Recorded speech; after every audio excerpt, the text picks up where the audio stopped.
News time, यहाँ खबरों का सिलसिला कभी रुकता नहीं।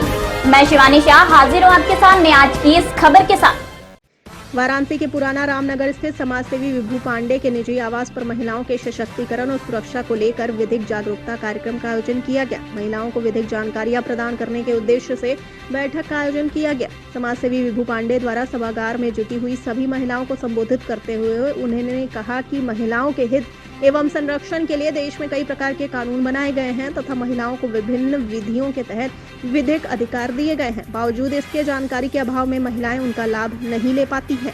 साथ ही उन्होंने ऐसे बच्चे जिन्होंने कोविड महामारी के दौरान माता पिता अथवा दोनों को खो दिया है, उन्हें केंद्र और राज्य सरकार की योजनाओं का लाभ प्रदान करने के लिए सूची तैयार करने को लेकर महिलाओं को निर्देशित किया। आइए देखते हैं वाराणसी से हमारे संवाददाता मयंक कुमार की ये रिपोर्ट। ये अपना परिचय दीजिए। मेरा नाम विभू पांडे है, मैं एक बिजनेस वुमन हूँ और साथ में एक सोशल वर्क में भी इंटरेस्ट है। अच्छा मैडम, आज आपके द्वारा एक महिला सुरक्षा और महिला सशक्तिकरण को लेकर एक समीक्षा बैठक कह लें या एक संयुक्त बैठक कह लें रखी गई थी। इसका मुख्य उद्देश्य क्या था? इसका मुख्य उद्देश्य ये है कि हम महिलाओं को जागरूक करना चाहते हैं, उनके कार्यभार को लेकर के, उनकी सेफ्टी को लेकर के हम उनको अवेयर करना चाहते हैं।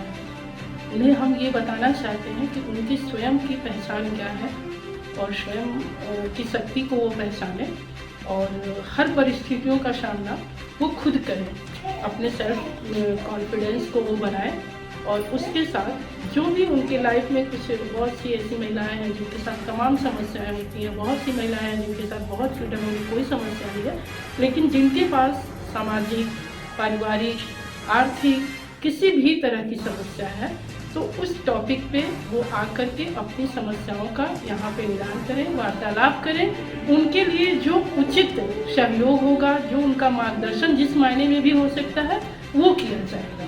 अच्छा मैडम, पहले की सरकार में और अभी मौजूदा जो सरकार है, आपको क्या लगता है कि मतलब क्या महिला सुरक्षा को लेके क्या कहते हैं कि मतलब पहले अच्छी व्यवस्थाएं थी पहले सरकार में, या इस सरकार में अच्छी व्यवस्थाएं, या महिला सुरक्षा की जो घटनाएं जो होती हैं, महिलाओं के साथ जो उत्पीड़न हो रहा है, उसका रेशियो क्या आपको लगता है कि वो अभी बढ़ा है कि घटा है?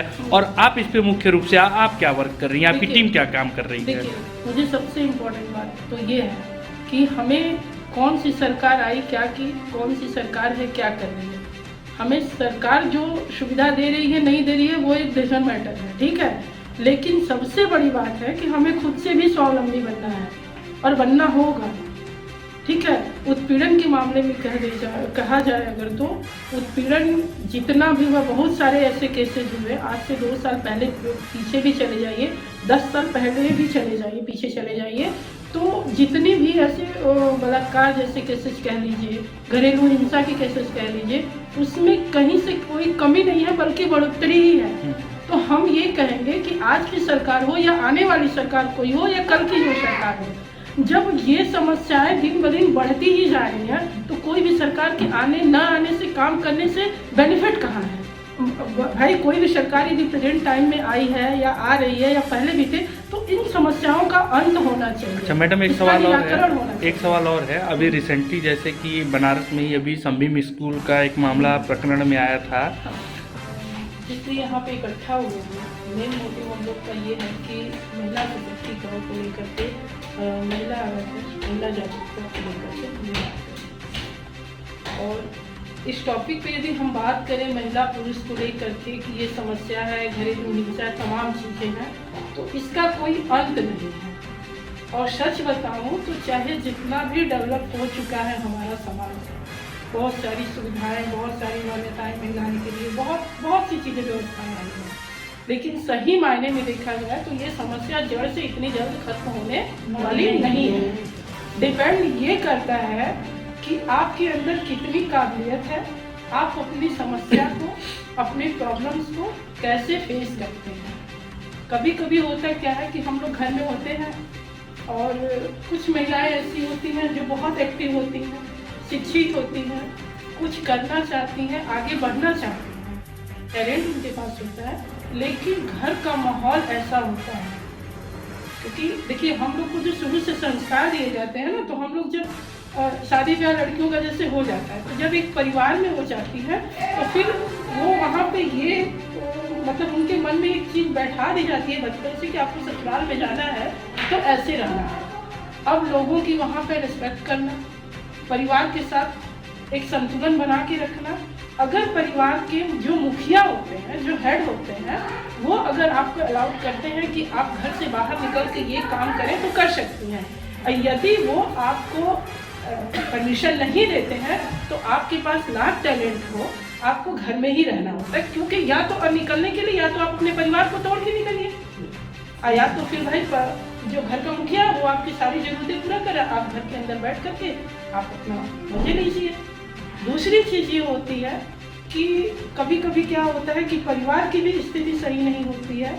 जैसे बहुत सारी ऐसी महिलाएं होती हैं, मैं तो आपको एग्जाम्पल नाम लेके नहीं कहूँगी, लेकिन बहुत सी ऐसी महिलाएं होती हैं कि जिनके घर की आर्थिक स्थिति भी सही नहीं होती है। कभी कभी हम लोग देखते हैं तो अपने घर के मेंबर्स को कैसे एग्री करते हैं कि हाँ मैं ये चीज़ निकल कर के बाहर कर सकती हूँ। जैसे मैम ने अभी बताया कि एक महिला सुसाइड करने जा रही थी, मेरे अंदर से आवाज़ आई कि मुझे उससे बचाना चाहिए। मैं भी हस्बैंड वाइफ या किसी के घर में भी झगड़ा हो रहा है, घरेलू हिंसा हो रहा है, अगर एक महिला है जो सुन रही है, वहाँ पे हम बचाने तो उसको जाते हैं, हम लोग पुलिस की भी सहायता लेते हैं, कोशिश करेंगे कि ले और क्या मैटर है उसको सॉल्व करें। लेकिन जब वो महिला हमारे सपोर्ट में हो, हमारे हेल्प को लेना चाहे, अगर वो लाख झगड़े कर रही है परिवार में, कभी कभी सिचुएशन होता है कि वो आपके सामने आके खड़ी हो जाएंगी, कह रही है मेरा मैटर है, आपसे क्या मतलब। उस कंडीशन में आप क्या करेंगे? उस कंडीशन में आप क्या करेंगे? हट जाएंगे। तो कभी कभी मदद चाह के भी हम नहीं कर पाते हैं, लेकिन समस्याएं कभी जड़ से, जैसे मैंने कहा कि नहीं खत्म होती है। तो हमें अपने आप को कैसे डिफाइन करना है, हमें अपने आप को कैसे प्रूव करना है, अगर हम कुछ करना चाहते हैं तो हम कैसे कर सकते हैं, सारी चीज़ों का सामंजस्य बैठा करके, तालमेल बैठा करके हम यही कहेंगे कि अपने जीवन की नायिका बनिए, किसी का शिकार मत बनिए। और रानी जो होती है ना, रानी बनकर चलेंगे, रानी किसी भी असफलता से नहीं डरती है, वो हमेशा सफल होने के लिए काम करती है, आगे बढ़ती है। और आज जैसे कि हम लोग यहाँ पे इकट्ठा हुए, देखिए आप तो मुझे काफ़ी टाइम से जान रही हैं, आप भी जान रही हैं। मैं यहाँ जब भी मैं आई थी तो मैंने एक छोटा सा कदम यहाँ पे रखा हुआ था 6 साल पहले। बहुत सारी समस्याएं, बहुत इच्छा थी मन में सोशल वर्क करना है, सोशल वर्क जब एक महिला करने निकलती है ना, तो इतनी सारी चुनौती, इतनी सारी कठिनाइयाँ आती है ना कि सारा सोशल वर्क करने का कीड़ी जो है कीड़ा खत्म होता जाता है। लेकिन जो महिला उस चीज का सामना करके, ठीक है, जो लोगों का सुन करके अपनी हॉबी को नहीं छोड़ती है, मुझे लगता है कि वो कर सकती है। यदि आप यहाँ 10 लोग ही इकट्ठा हुए हैं तो इसका ये प्रमाण है कि, ठीक है। और वो लड़की थी तो वो अभी तभी करके वो सारे बात कर रहे थे, और वो लड़की सिगरेट की मतलब स्मोकिंग कर रही थी, तुम्हें उड़ा रही थी, ठीक है। और लड़की मतलब कुछ अजीब तरह से अभद्रता से बात कर रहे थे, मुझे अभी तभी करके बात कर रही थी। मैं वहीं पे 1 सेकेंड के लिए रुक गई। पहले मैंने सोचा कि यदि मैं इसको बिना मतलब किसी वजह मैं इसको मैटर में इंटरफेयर करती हूँ तो मैं गलत हूँ, हो सकता है वो मुझे जवाब दे दे।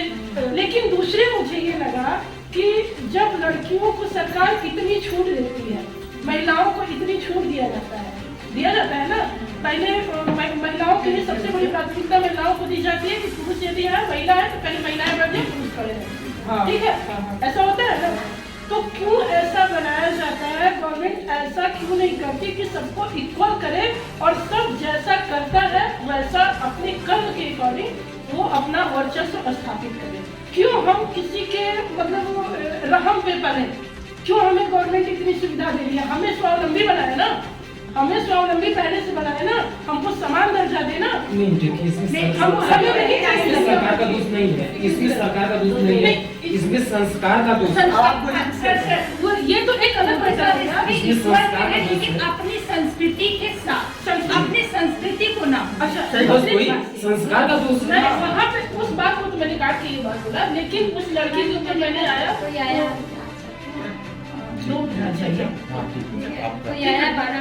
अच्छा ठीक है, तो 2 मिनट के मैं वहाँ से जब आई ना तो मैंने घर एक वीडियो बनाया, मैंने एक वीडियो बनाया कि हम लोग ये करते हैं कि लड़कों का दोस्त होता है, ऐसे है वैसे है, तमाम। और मैं हाउस वाइफ हूँ और एमए कर रही हूँ सोशोलॉजी से, और मुझे सोशल वे में मुझे काफ़ी इंटरेस्ट है और मैं आना चाहती हूँ, और मुझे फर्स्ट टाइम बोलने का मौका मिला और ये टॉपिक भी मुझे काफ़ी अच्छा लगा कि वुमेन एम्पावरमेंट से कुछ हम लोग बोलें और औरतों के बारे में कुछ हम लोग जान पाएँ और इनके बारे में बातें करें। लेकिन मेरी बात ही वहीं से शुरू होती है, उस प्रॉब्लम से ही जहाँ से ये प्रॉब्लम स्टार्ट है। हमारा समाज ही पुरुष प्रधान है, तो यहाँ शुरू से ही रूढ़िवादी सोच है और हमें औरतों को मौका ही नहीं मिलता, चाहे वो जन्म से हो, शादी से हो, विवाह से हो, एजुकेशन से हो या किसी भी टॉपिक से, हमें कभी मौका ही नहीं मिलता क्योंकि हमारा समाज ही पुरुष प्रधान है। हमेशा ही पुरुषों को हमसे पहले रखा गया है, तो हमें कभी मौका ही नहीं मिला। इसीलिए हम चाहेंगे कि ज़्यादा से ज़्यादा बात हो और औरतें, लड़कियां, बच्चे या जितनी भी हैं इनसे जुड़ी वो आगे आए, बोले और बेझिझक होकर बोले कि इस टॉपिक पे पहले और क्या किया जा सकता है, इन प्रॉब्लम के बारे में, उनके सोल्यूशन के बारे में बात किया जाए। जैसे बात अब हम पूरा तो नहीं बता पाएंगे। नहीं कोई बात, अपना पर्सनल नहीं बताइए। पहला वाला छोड़ दिया, लेकिन दूसरी शादी हुई है, वो भी दहेज मांग रहा है। मैं कितने कष्ट से गुजर रही हूँ मैं जान रही हूँ। अच्छा, आप जब वो दहेज मांग रहे हैं तो आप कुछ करते हैं? थाने में रिपोर्ट लिखाए, रामनगर थाने में लिखाए, रामनगर थाने में लेडीज पुलिस मेरा झोटा कबार के मारी भी। ये बात मैं लखनऊ जाके फोन पे बताई। दहेज मांग रहे हैं, अब देखते ये अपनी सुरक्षा खुद करें, चाहे वो अपने परिवार से हो या फिर समाज से। मैम आप बताइए। हर लेडीज को सेल्फ डिपेंड, मतलब सेल्फ डिपेंड होना चाहिए, ठीक?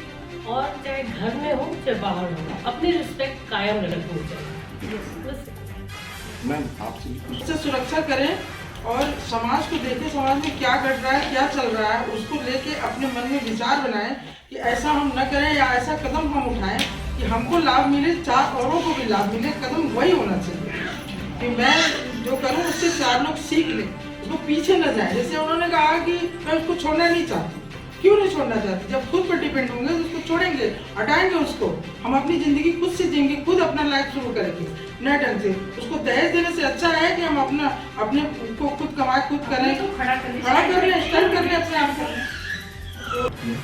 हम ऐसे से चाहते हैं, पर अभी आपको रखेंगे, आपको यही बुला के बात करेंगे। आप समझिए, किसी को हमने रोका है, किसी को मौका नहीं दिया, कोई परेशान नहीं है।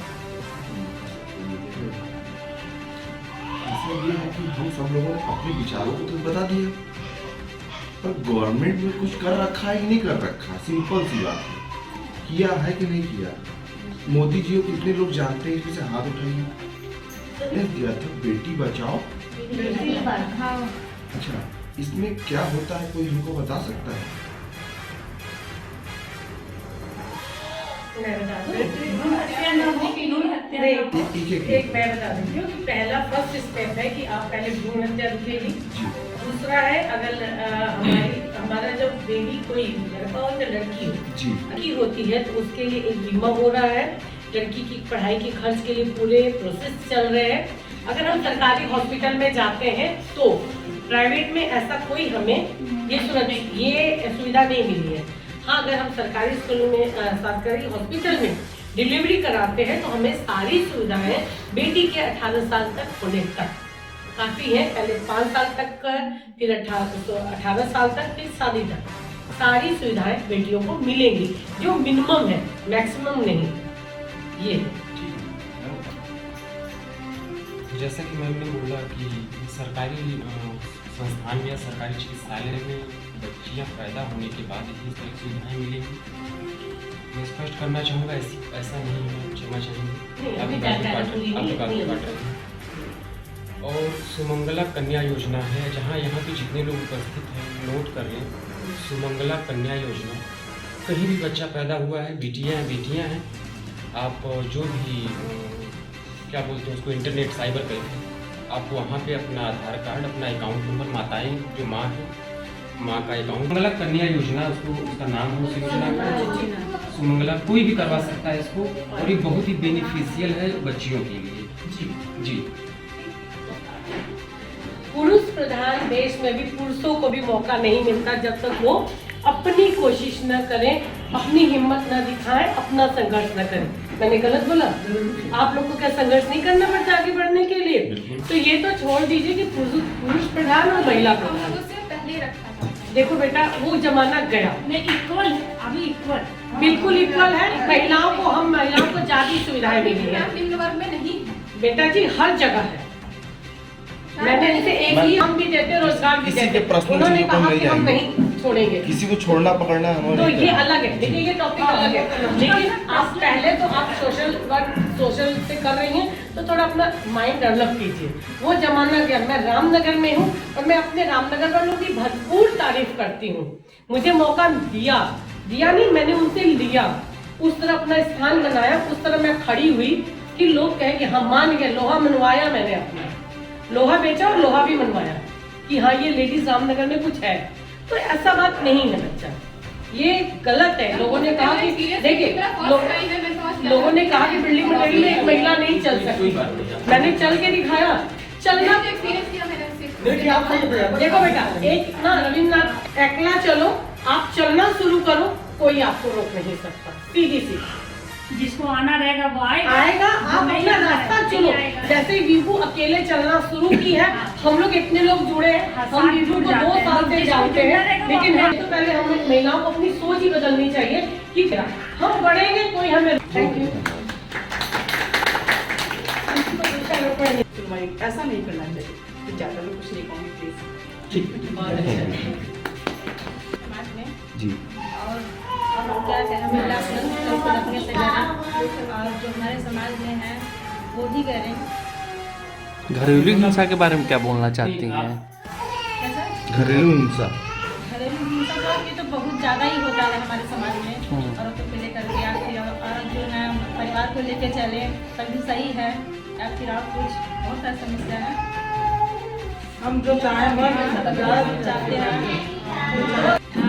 बहुत अच्छा, मतलब भैया ने जो वर्ड बोले महिलाओं के लिए वो बहुत ही अच्छा लगा। मैं एक हाउस वाइफ हूँ और मैं चाहती हूँ कि आगे ही मतलब निकल के बाहर मैं कुछ करूँ अपने लिए, जो अपने बच्चों के लिए। अगर एक लोग से, क्योंकि ये आगे नहीं बढ़ सकता है एक लोग की कमाई से। आजकल जो भी है दोनों को मिल के चलना चाहिए। और मुझे हस्बैंड समझे, हम हस्बैंड को समझे, हाउस वाइफ का यही नहीं है। इस कड़ी में बस इतना ही। ताजा तरीन खबरों के लिए बने रहिए एनएसडी टाइम्स के साथ। मुझे दीजिए इजाजत, नमस्कार। एनएसडी टाइम्स के लेटेस्ट खबरों से अप टू डेट रहने के लिए चैनल को लाइक करें, शेयर करें, सब्सक्राइब करें और अंत में बेल आइकन दबाना ना भूलें।